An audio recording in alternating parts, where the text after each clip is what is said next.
I want to start with you and ask you, what is the impact in Africa of the Trump administration's decisions, particularly the decisions on USAID? The short-term impact, how is it going to affect you, and what do you think it means for your continent? Well, thank you, Zani. And let's say I'm probably a recycled president. I was president before. I lost the election, was in opposition for eight years, and I just came back. Maybe like Trump. Like Lula. Yeah. Well, exactly. It's the story of our time. So before I boarded the flight to come to Munich, I issued a directive to our Minister of Finance to make adjustments in our budget to take up the slack from the disruption in USAID funding. It amounts to $156 million for 2025. That the U.S. played a very critical role in the post-world order, and that post-world order has benefited the whole globe, including the U.S. The U.S. has prospered from the post-World War order, but it's gotten to a stage where it wants to recalibrate, and it has a right to recalibrate. But I believe that the recalibration should be in a less disruptive manner than it is happening now. One of the things that the U.S. is going to lose is that soft power that it has wielded in the world. I mean, these are people who are grateful for the kind of assistance that they get. And so for U.S. to decide that, no, we don't want to have anything to do with it anymore, then they lose some of that soft power. But it means that there are many other partners. U.S. are not our only partners, and so we'll continue to collaborate with other countries. And that's why we have a multipolar world. We are no longer a unipolar world. And so as bridges are burning, new bridges are being formed. And we need to look for those new bridges and be able to link the world on those new bridges. Well, that's Whenever I say my PENDREAM TV, dear, I see them, Yopo.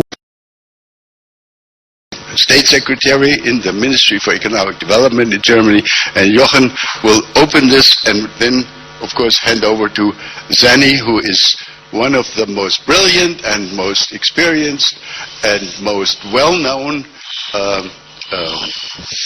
writers and leading journalists and moderators in the context of the Munich Security Conference. Jochen Flassbart, you have the floor.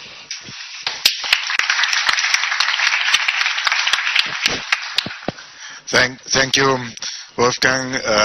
I can't tell you how happy I am to be here this morning at the opening of the MSC Town Hall.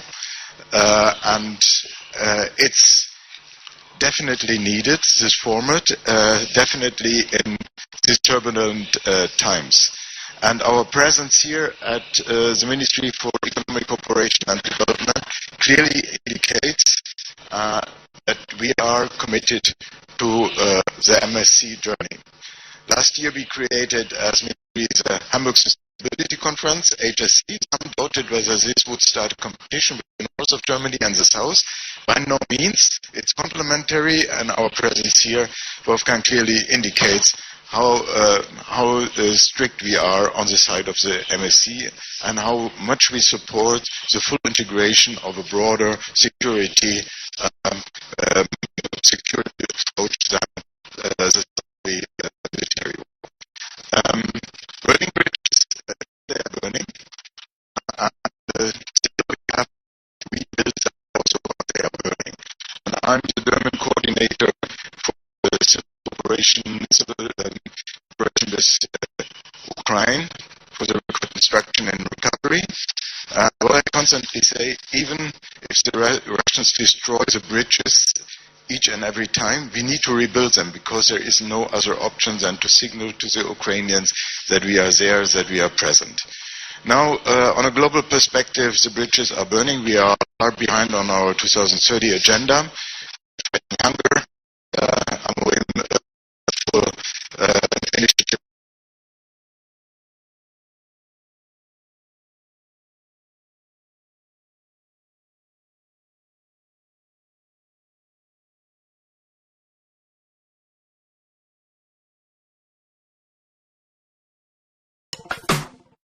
lowest rates of growth during the last 25 years due to an assessment of the World Bank.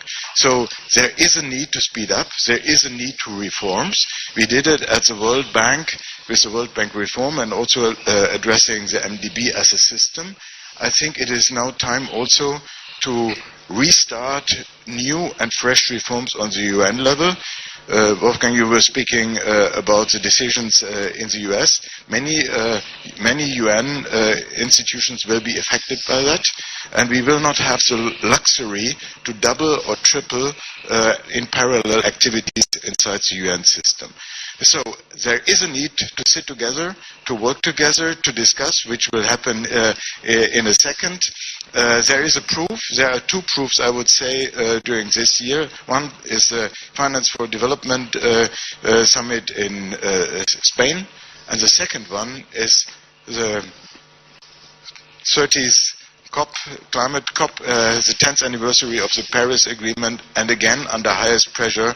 We know we have not only a charismatic country, we have a charismatic leader of this country, and you have us on your side. Thanks a lot.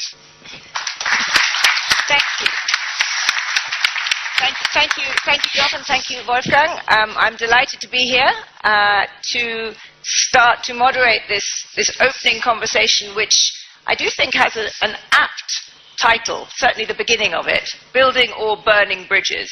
I do think we are in a moment where that kind of scale of dramatic language is apt. Just think about the last 3 weeks. A new administration in the US has, I think, upended geopolitics in fairly fundamental ways. First of all, with very different approaches in conflict areas. I think about the Middle East, I think about Ukraine.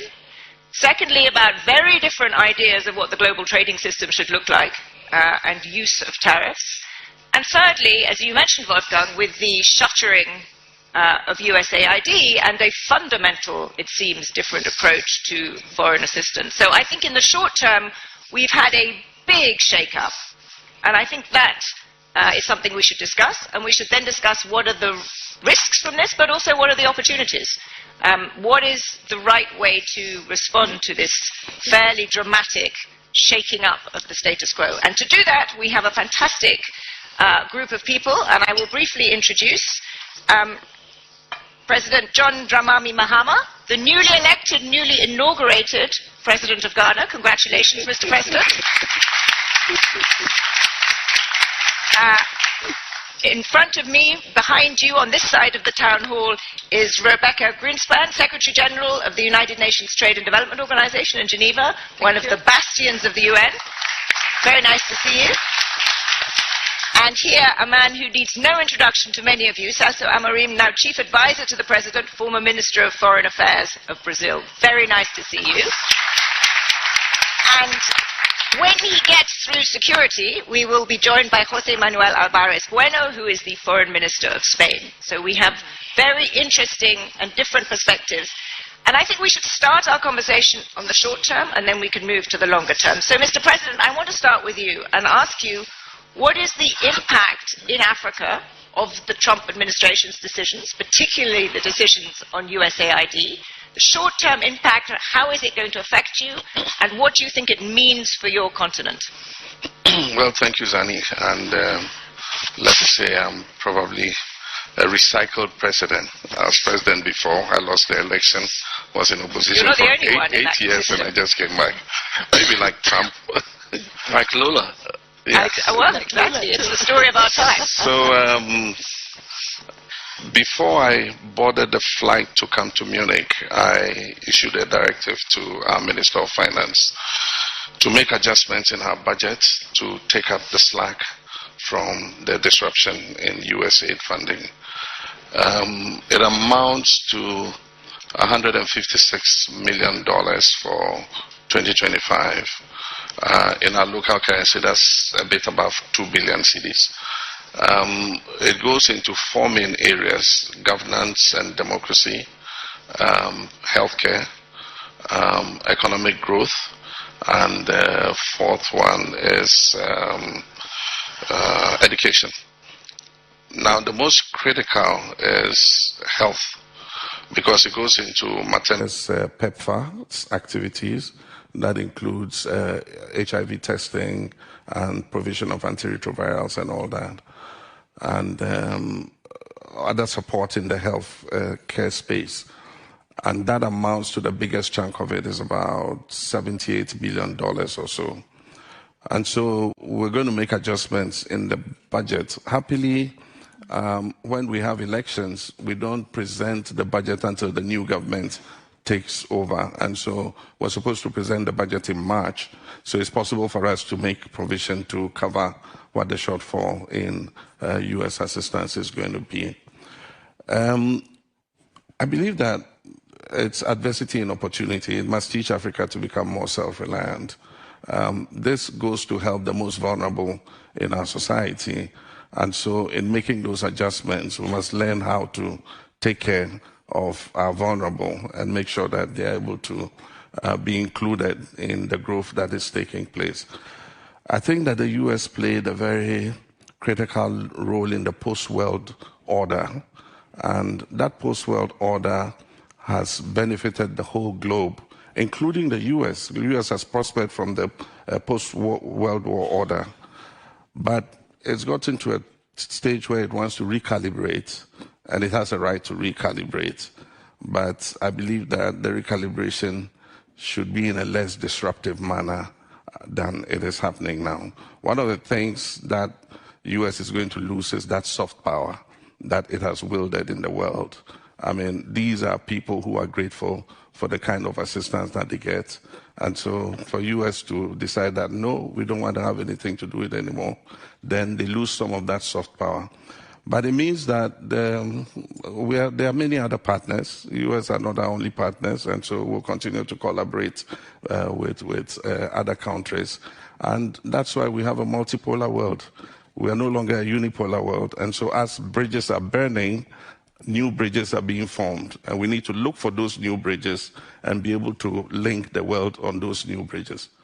Well, that's an admirably clear-headed reaction to something very dramatic that I can't imagine you were expecting. I want to hone in on one bit of that before I broaden it, which is the impact on US soft power and the speed with which you build other connections. Can you elaborate a little bit on that? Well, like I said, U.S. is very well admired in a lot of the developing world, for the kind of assistance that it gives, for its presence in many theaters. And so if it decides that it's withdrawing, I think that there are many other countries that can fill the gap. But aside from filling the gap, I think that it sends a signal to Africa that the time has come for us to be more self-reliant when it comes to issues to do, especially with the vulnerable in our society. We should roll out more safety nets. We must go for more equitable societies, bridge the gap between the rich and the poor, and put out opportunities for our young people to be able to make a life for themselves. So that's an opportunity for you to reshape away from, I'm going to put it crudely, aid dependence to a much more self-started approach. I think so. Interesting. Celso Amorim, when you heard of the decision on USAID, you are a long-standing diplomat. First of all, how surprised were you? And secondly, what do you think the consequences will be of this very abrupt shift in direction? Well, I don't know if I'm very experienced, but I'm really an old diplomat, and that keeps us from surprises. But I think the decisions that have been taken recently, the USAID, but also the tariffs imposed on other countries, are not very welcome. I think there is, in this very interesting book about multipolarization that was given by the organization, there is an interesting sentence. It says, in relation to developing countries, whether our preference is for the respecting of the rules, what do we really want? Respect of the rules or change of the rules? We want both. So that's the simple answer which I would say. So we need to change some rules in order to make it a more South-South cooperation. For instance, rules, not only those that are written, but the practices, more South-South cooperation, less money for armament, more money for food security, for climate. So this is the change of the rules. But as long as the rules don't change, we want respect for the old rules, because we adapted to those rules. For instance, Brazil was a strong supporter of the creation of UNCTAD, precisely because that the old GATT was a developed country, rich countries club. So, but and now these rules, which are more or less the same of the GATT with some adaptation in WTO, they have to be respected. So you have to have a place where you can send your disputes, where they can be judged fairly according to the rules, so that we avoid a trade war, which would be bad for everyone. So, in a summary, that's it. Do you think we are on the path to a trade war? How is Brazil proposing to react to the imposition of tariffs? Well, we try always negotiation. I mean, of course, these, for instance, particular case of Brazil, the first attack, so to say, onslaught, was on steel. Well, many of the industries in the United States depend on the steel they buy from Brazil, so they are our allies. So we're talking to them to see if we can come to some negotiation. Negotiation is always better. But if it doesn't work, then we have to see what we can do. In the past, we would go to the WTO and ask for the dispute settlement mechanism to solve. But unfortunately, the US, that was in the first Trump government, but in a way it was weakening before already. Doesn't work, so we have to think. Maybe we can coordinate with other countries that are hit in the same way.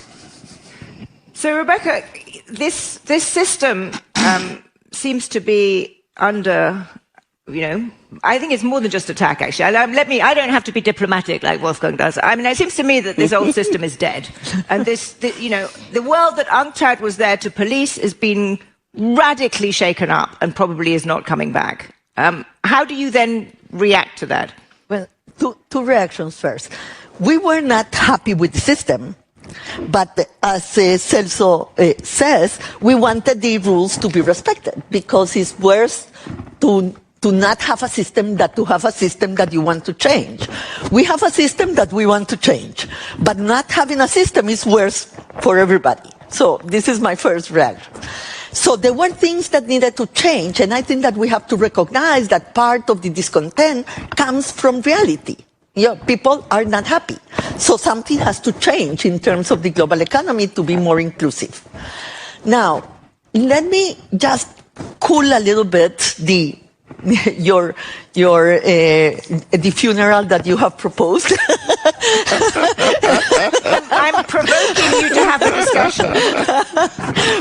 And say that still today, 80% of trade is happening under rules, under the WTO rules or under the free trade or bilateral or regional agreements. 80% of trade is still there. And we have two things that have shaken the world in concrete terms. That is the steel tariff and the 10% tariff on China. The rest has not happened yet. But it's been announced, right? But we don't know if it's a negotiation, if there will be a negotiation or not. If there is a negotiation, we are in a different position. If there will be a unilateral imposition of the reciprocity that yesterday Trump announced as a study, that will really go to the heart of the system that we have today. Because reciprocity in the WTO is that you give the same treatment to everybody when you decide to give it to one country. And this is not the reciprocity we are hearing in the announcement of yesterday. So I think that in a way we have also to wait to see what will be the concrete, if it will be a negotiation with the countries within agreements, or if there will be a complete, jeopardizing completely the main rule of the WTO. Can I push you a little bit on, and you said that I used the funeral. Let's continue the funeral metaphor. Why I think it is a funeral. Even if this is a negotiating tactic, it is a president whose view is that it is America's right to use tariffs as a negotiating tactic unilaterally whenever it feels like it. I think that is a given now.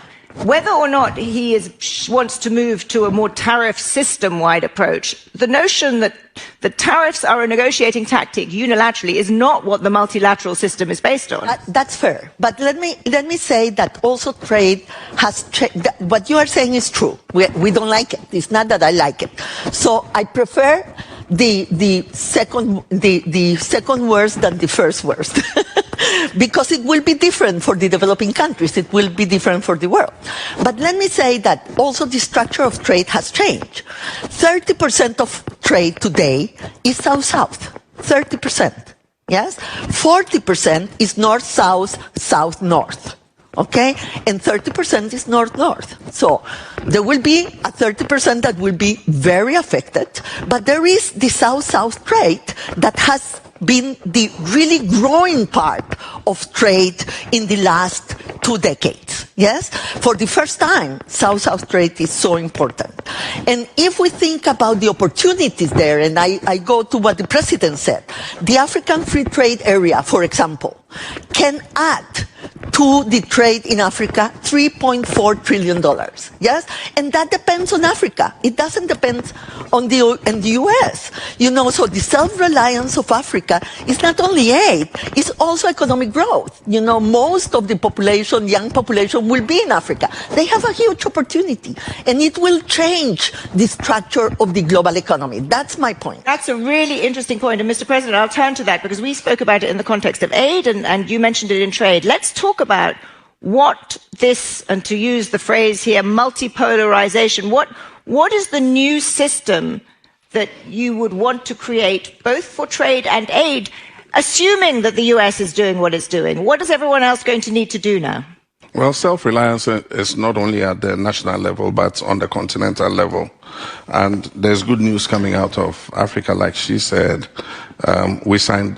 Most countries have ratified the protocol on continental free trade in Africa.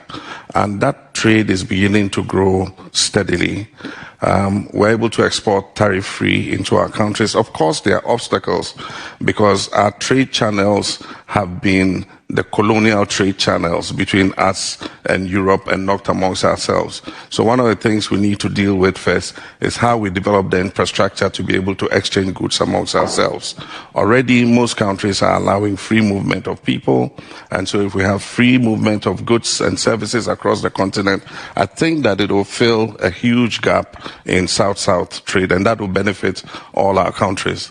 And do you think that the actions of the Trump administration will accelerate Africans' determination to do this? Will it finally actually happen, the African Free Trade Area? Definitely it will. Definitely we will learn to be more self-reliant as a continent and to trade more amongst ourselves because there's a lot of room there for expanding trade. Is that something that you think would also happen with Brazil? That there would be extra efforts to have free trade areas with other groups, that there would be a focus, a sort of ex-US focus on trade links? I think so. And I think, well, you, coming from Britain, would understand. The king is dead, long live the king. So the question is, the question for us really is not so much to mourn about the old order, but to build the new order. And I think that the new order, the South-South cooperation, and maybe some northern countries also as well, that's what we're seeking. I mean, that's what's part of this multipolarization that is mentioned. Brazil, for instance, had opened it, had shut, I hope it will open again. For instance, an office of our agricultural research company in Ghana, in Accra, Embrapa, also, you know. So I think we need much more of that. And let me say, again, coming back to the tariffs, what sounds very absurd to Brazil is that Brazil is one of the few big countries to which the United States has a surplus. Yes. So you cannot speak about, let us say, reciprocity. What's the reciprocity? Well, even reciprocity in the WTO and the old GATT, it's not the same product. It has to be seen globally. So anyway, I'm very pessimistic about the old order, especially what we used to be called an rules-based order, but we didn't know who made the rules. And we go to an order which is really an international law order in which South-South cooperation will be much bigger. But will it be, it may be rules-based, will it be a free trade world order? Because quite often the big southern players, including Brazil, but India, have not been terribly free trade focused. Are you saying you want to create a new order committed to free trade rules-based? I'm coming to you in just a second, but maybe I could give up the no. Brazil, I can say that. I was a negotiator, so it sounds self-serving, but I was, together with the British one who represented the European Union, then Peter Mandelson, were the two, and Pascal Lamy, of course, was the Director General, were the people who fought more strongly to keep the Doha route going. Unfortunately, it went away, but the real destruction of the world order in terms of trade, since you're saying, is the question of the appeal system, the dispute settlement system. So that's what would really put us in a position to challenge the United States without fighting it, just giving it to the judges. And that's what I should do. I just want to say that we don't have a free trade, even before Trump. Yes? What we had is an agreement of how we will behave. And we had consolidated tariffs, not free trade. Yes? That was part of the thing that the developing countries always said. You know, in agriculture, we didn't have free trade. We had problems and problems in access to markets that were very protective. And so, in a way, you know, it's not, we don't want to maintain or to go to a free trade system that never existed. What we want is to have rules of the game. Because I really believe that the uncertainty is one of the main difficult points that we have to face. You know, if the uncertainty will hold investment. And for the developing countries, it will be very bad because not only trade will suffer, but also investment will suffer. And if we don't have trade and we don't have investment, we are already in a low growth normal. And so if growth suffer, then the developing countries will suffer. So you want to create a South-South system of rules and stability, and one where you have in areas, for example, in Africa, greater focus on reducing barriers. That is an uplifting message to come out of this burning bridges conversation. Let's open it now, because I know there are lots of people who will have questions from the floor to see what the broad, and when the Foreign Minister arrives, we could ask his perspective. Yes, gentleman in the second row.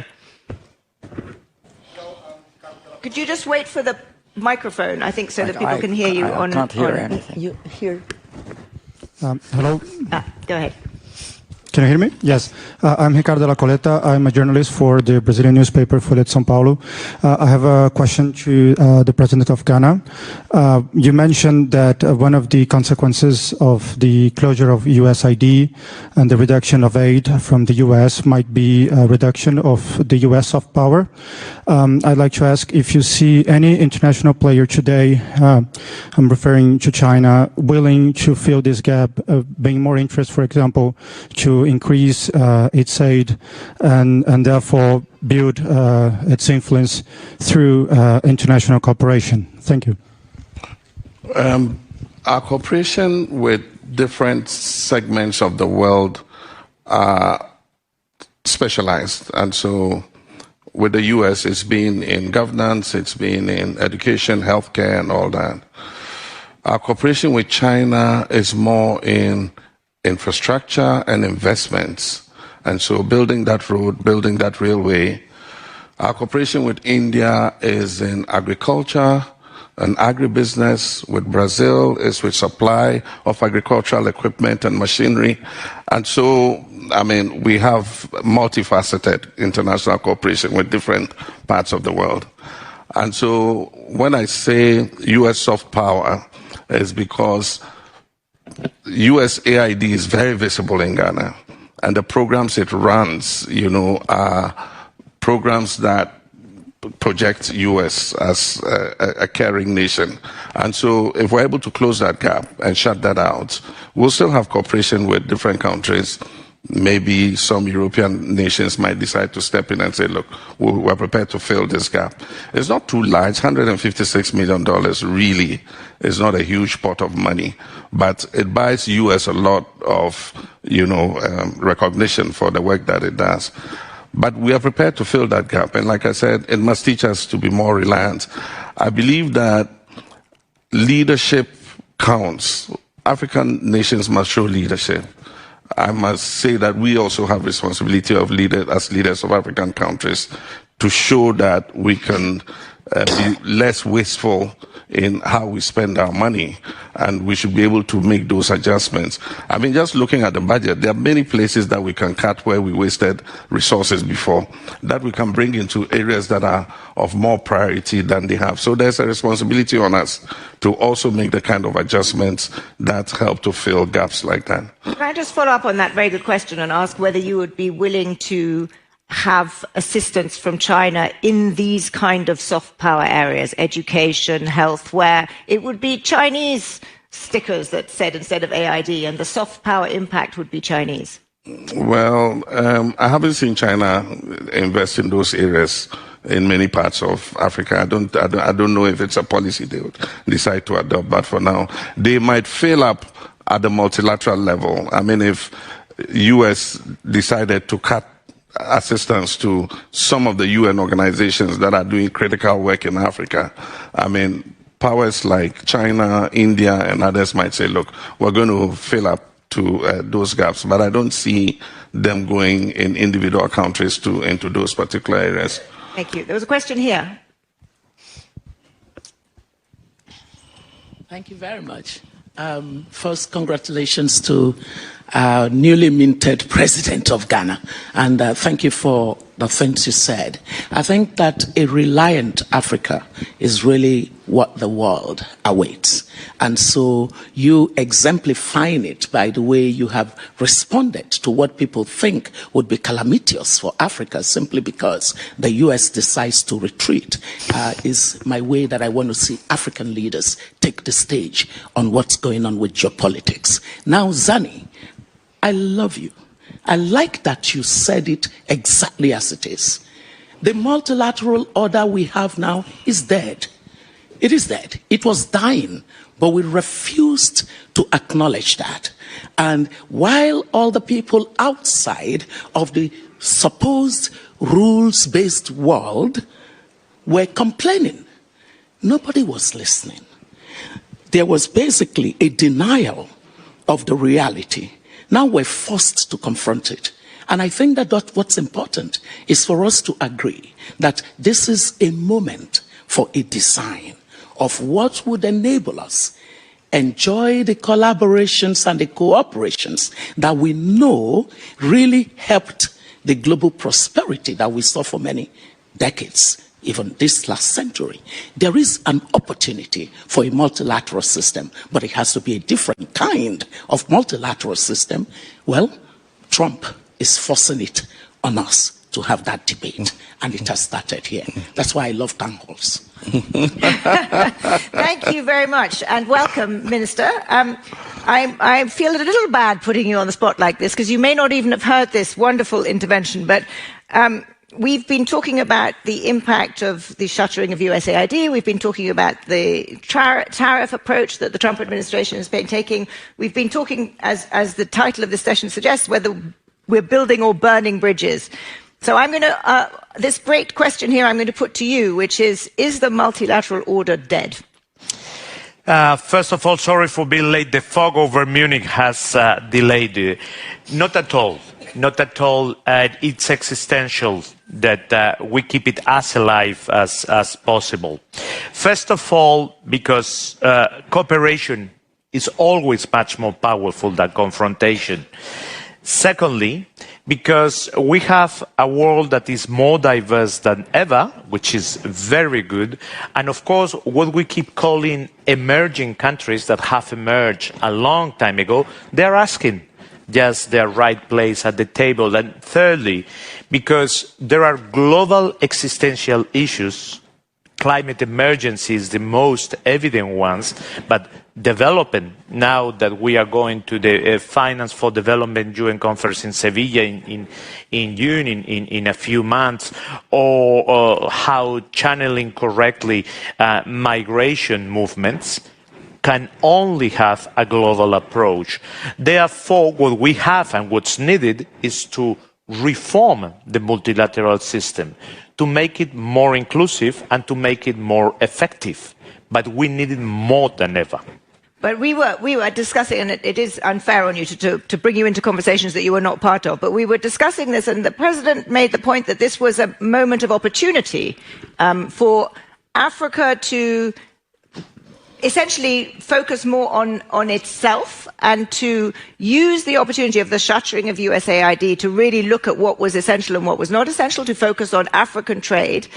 And so there is, I think, a sense of some optimism here that this big shock from the outside has, or from the biggest component of the international system, has actually shaken things up, but there are some good things from it. So for that, two questions. One, to what degree is Europe going to make up for the very real loss of resources that it seems the US is going to no longer put into the international system?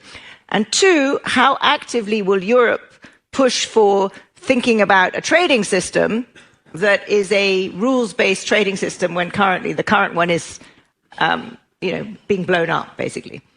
The first thing about Europe is that we have never done things better than when we are confronted to pressure or to crisis.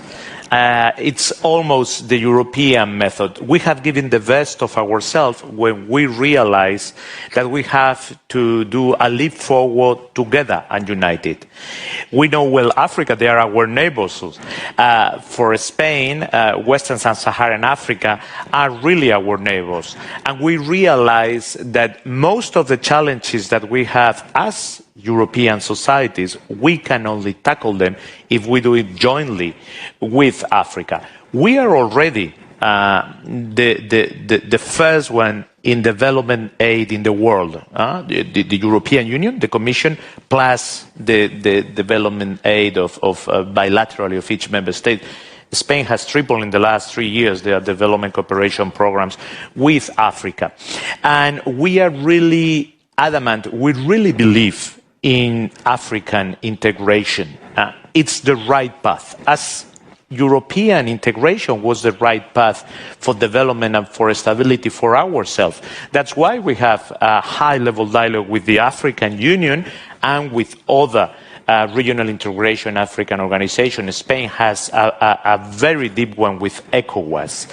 And certainly, I think this is a moment of opportunities. I think it's a moment. And for Europe, this is nothing new. As I was saying at the beginning, it's confronted to crisis that we realize how much we are capable of doing on our own. But is that, just to be specific, is that already happening? I mean, funds have been cut off. Programs are shuttering. Is Europe going to step up and say, right, we are going to put in more. We're going to take on the mantle of soft power that USAID had? I hope so. I cannot talk on behalf of all European Union. Spain is already doing it. We haven't waited to this moment. As I was telling you, we have tripled our development aid programs and we have doubled our emergency aid to Africa. And certainly Spain will push forward for that. It's development aid, but it's also interesting the private sector in Africa, and it's having a high-level political dialogue. For Europe, Africa is not a concept. It's a reality. And the development of Africa and working together with Africa, it's a part of how we can solve our own future that in a part is joined with the Africans. Zani? Yes. And there's a blowback. The Trump playbook is still playing out, and so we want to see where it heads towards. But I was just reading, U.S. farmers are beginning to complain because USAID was the biggest mopper of excess food for food aid to Africa. And USAID is not doing the auctions that mops up the excess US food. And so the US farmers are complaining. But it's an opportunity for Africa to increase food production. And so if that aid stops coming, we would do the investments that are necessary to make our farmers more productive so that we can establish food security in Africa instead of waiting for those US aid handouts to come. Thank you. There was a number, there's a question there, it's right in the back there. Let's get that one. I'm going to try and get a couple more questions in. Go ahead. So my question goes to the minister. Especially related to European dialogue or conversation that is going on right now. So I think there is a sense that some European leaders want to ride on the cocktail of Trump and, ignite European nationalism to some extent.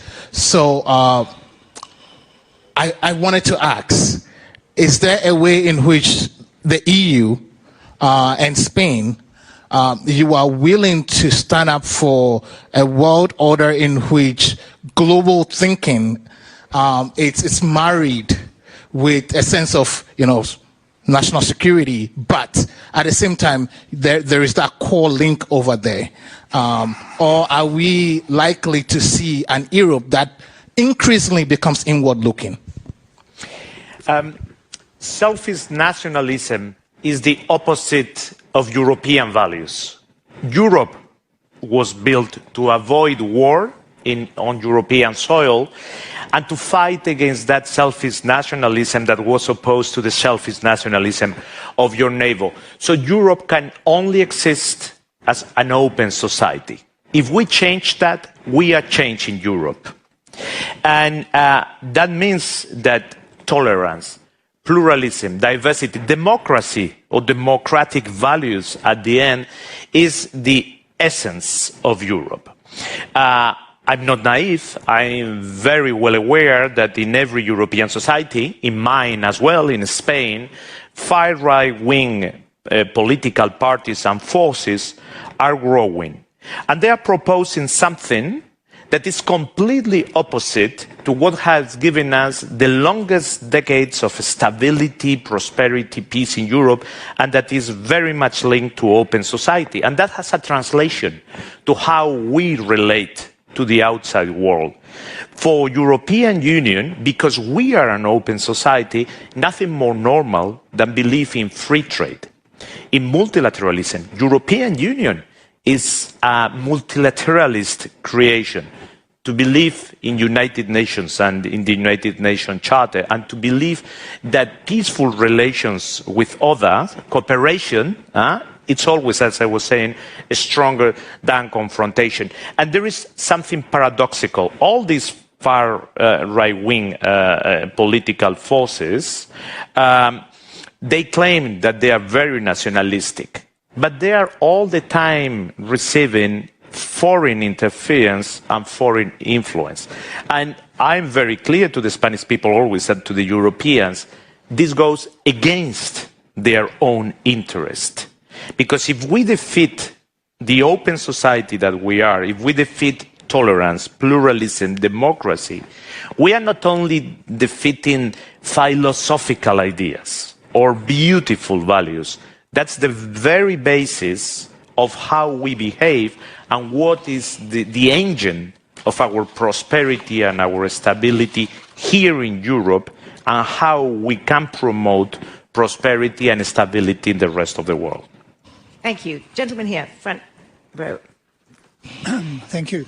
I do long-term forecasting on African issues, and The Economist, in actual fact, recently quoted quite a bit of our research on the growing gap between, for example, GDP per capita in Africa versus GDP per capita in the rest of the world. Basically, what's happening, things are improving, but Africa is falling further and further behind. And also, to quote The Economist, you've written extensively about the extent that we're in an era of globalization, not globalization. The myth of free trade lifts all boats, I think, is under question. So most aid went to low-income countries, and it has made a dramatic, it is still important, it reduces poverty. The reduction in USAID, the volumes that we are seeing is going to increase poverty. More people are going to die. It is a real crisis on the continent. At a time that our population growth is expanding, population levels are, education is rising, and so on and so forth. So what we see in West Africa, the instability, reflects the kind of developmental challenge. So, you tend to argue that free trade, all that we need to do is unlock private capital. Private capital doesn't come to low-income countries. What is your solution? Well, luckily, I'm the moderator of this panel, so I'm not going to take time away from our distinguished guest, but I disagree with you. Lady behind you.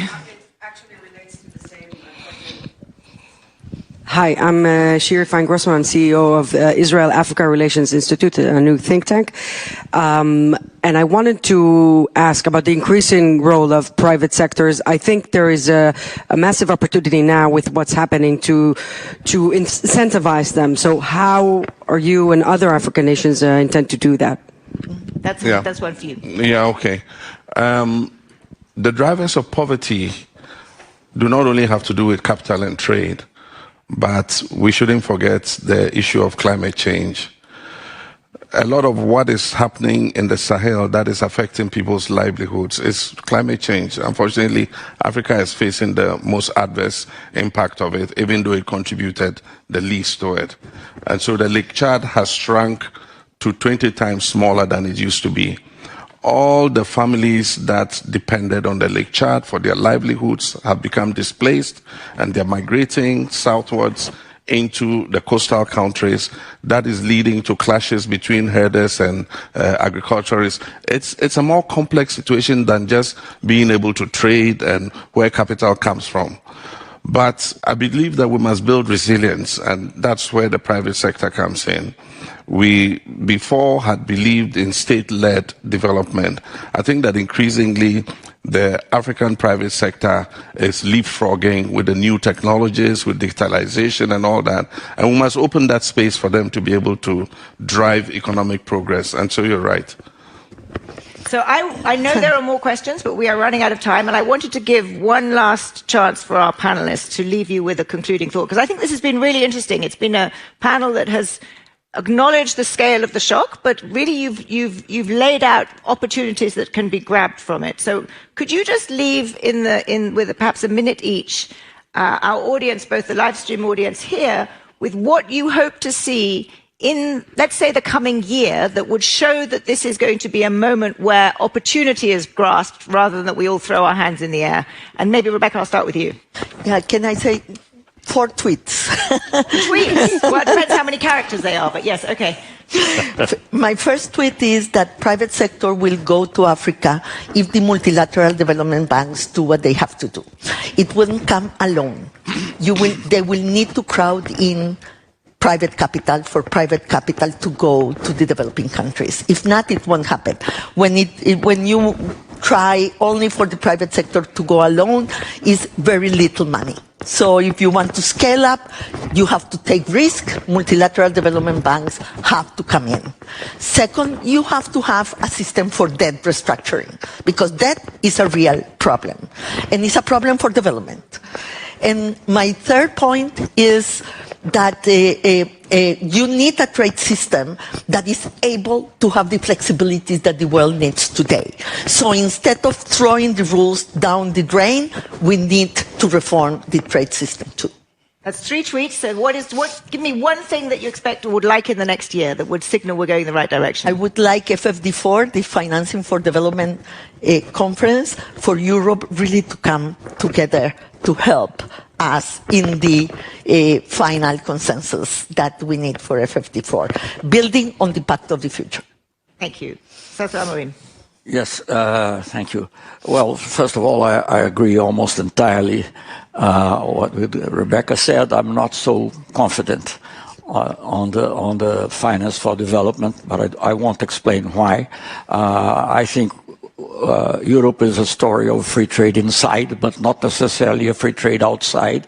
We had I'm not speaking of Spain, but I'm speaking more generally. One of the things that are making difficult the European Union Mercosur agreement is the protectionism of one of the countries, which I love, but it's true. I have to say that way. And finally, I think if I would make a summary, what we really need is a new global governance, a global governance that reflects the world of today, not the world of 1945. I mean, what we have today, it's the same thing as if in the beginning of the 20th century you followed the rules of the Vienna Conference, of the Vienna Congress. So we are totally out. This is true of the World Bank, this is true of IMF, this is true of the United Nations. So I think what we have, which is the closest thing to an adequate, representative and effective forum, is the G20. It has to be a little more African and a little less European. If that's so, we'll have a very good system. So that's the building block of the new system. But it still includes the United States, so it's not just South-South. You next, Foreign Minister. I hope it will be the year in which we will see alliances to be created. And Sevilla and the Finance for Development UN conference a very good moment. Alliances, of course, between what we call today the Global South and what we can call the Western world. Alliances between the public sector and the private sector. And alliances around things that can seem like evidence, but we see that in today's world are not evidence. An alliance around peace, an alliance around development and the way Africa can access to finance. And will those alliances include the US? I hope so. It's a big country and the natural ally of European Union. Seems to be going in a slightly different direction right now. Mr. President, the last word is yours. What are you looking for in the next year? I see trade growing exponentially amongst African countries. And I believe that Africa has the human resource. We have young, bright people who are willing to grab innovation. And we need the leadership to drive that energy to make our countries prosper. But I do believe, as a student of psychology, that in all adversity there's opportunity, and new orders spring out of disruption. The disruption that is taking place now is going to yield a new order because we'll have to adapt to what is happening. That seems an appropriate place to end on. The disruption that is happening now will yield a new order. Thank you very much indeed. Thank you all. Thank you.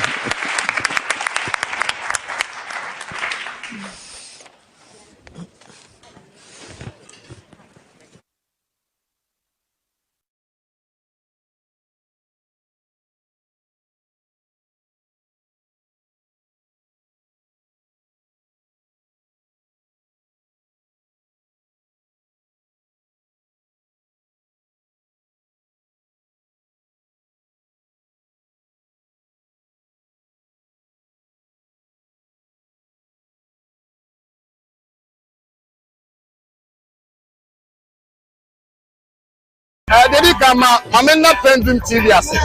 Na so far so good.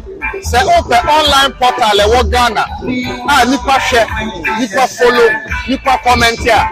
To my best of knowledge, without any biases, PENDREAM TV. I see say a lot of people are moving from the traditional media to the social media. And PENDREAM, you are setting the pace because you bring the issues as they are. And the those are the issues. And then UNIPA are not ready for just ordinary endorsement. But people want to hear the issues. What are the issues? What are the possible solutions? So for me, I'm endorsing PENDREAM TV. And I'm recommending, say, Obi Biana who feels traditional media and why you're bored with it, I'm going to live up to expectation. Your next last stop, PENDREAM TV.